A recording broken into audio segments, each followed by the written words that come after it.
आइए दर्शकों, सुनते हैं राजा दुष्यंत और शकुंतला की प्रेम कहानी। शकुंतला स्वर्ग की अप्सरा मेनका और ऋषि विश्वामित्र की पुत्री थी। ऋषि विश्वामित्र की तपस्या भंग करने देवराज इंद्र ने अप्सरा मेनका को भेजा था।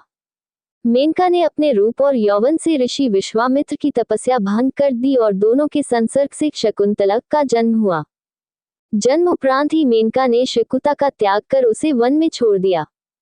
शकुंत नामक पक्षी से नवजात शकुंतला की रक्षा कर कण्व ऋषि अपने आश्रम ले आए और पक्षी के नाम पर उसका नाम शकुंतला रख दिया। आश्रम में ही शकुंतला का पालन पोषण हुआ। युवा होने पर शकुंतला अपनी मां मेनका की तरह ही रूपसी हुई। एक दिन आंखें खेलते हुए हस्तिनापुर नरेश दुष्यंत वन में आए और कण्व ऋषि के दर्शन की अभिलाषा में उनके आश्रम पधारे। द्वार से ही उन्होंने ऋषि को पुकारा। पुकार सुनकर शकुंतला बाहर आई। शकुंतला के रूप को देखकर राजा दुष्यंत मुग्ध हो गए। शकुंतला ने उन्हें बताया कि कण्व ऋषि तीर्थ यात्रा पर गए हैं।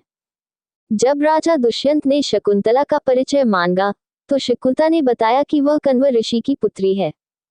कण्व ऋषि आजन्म ब्रह्मचारी थे, अतः शकुंतला का परिचय सुन राजा दुष्यंत आश्चर्य में पड़ गए।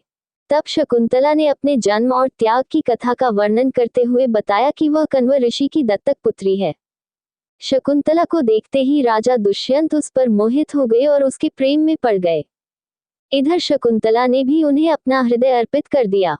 इसलिए जब राजा ने उसके समक्ष विवाह प्रस्ताव रखा तो उसने स्वीकार कर लिया। वन में ही दोनों का गंधर्व विवाह हुआ। विवाह के उपरांत कुछ समय तक राजा दुष्यंत शकुंतला के साथ आश्रम में ही रहे, किंतु राजपाट के दायित्व के कारण उन्हें राजमहल लौटना था। उन्होंने शकुंतला को वचन दिया कि कण्व ऋषि के लौटने पर वह उसे विदा कर महल ले जाएंगे। प्रेम के प्रतीक स्वरूप उन्होंने शकुंतला को स्वर्ण मुद्रिका प्रदान की और हस्तिनापुर लौट गए। इस बीच एक दिन कण्व ऋषि के आश्रम में दुर्वासा ऋषि पधारे और पुकार लगाई।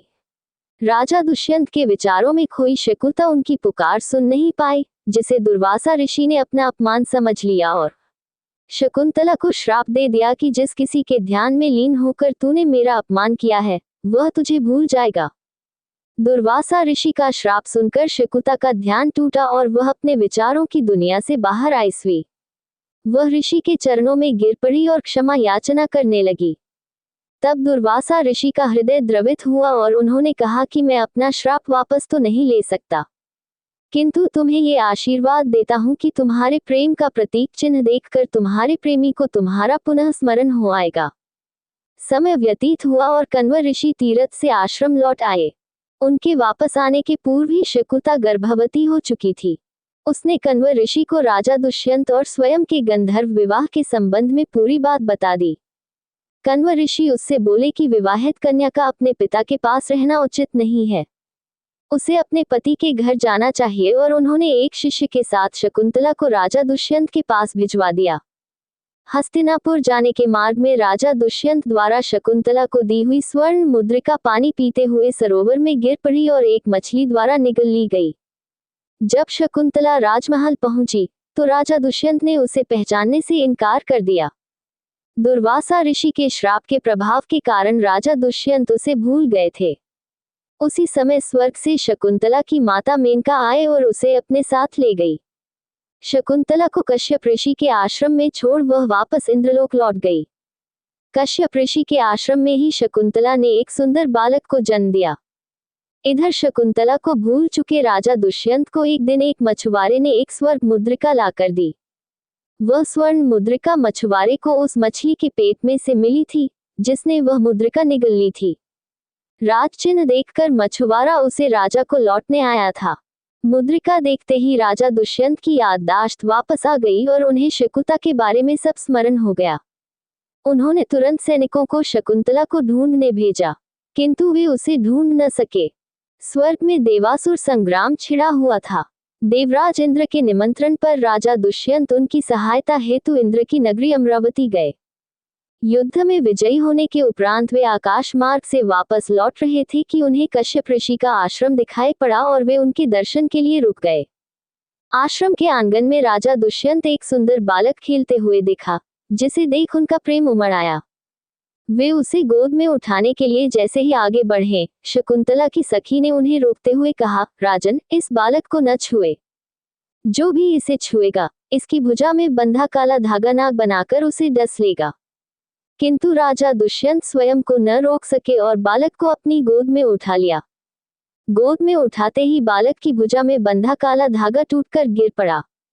शकुंतला की सखी को ज्ञात था कि जब भी बालक का पिता उसे अपनी गोद में उठाएगा, तो उसकी भुजा में बंधा काला धागा टूटकर गिर जाएगा।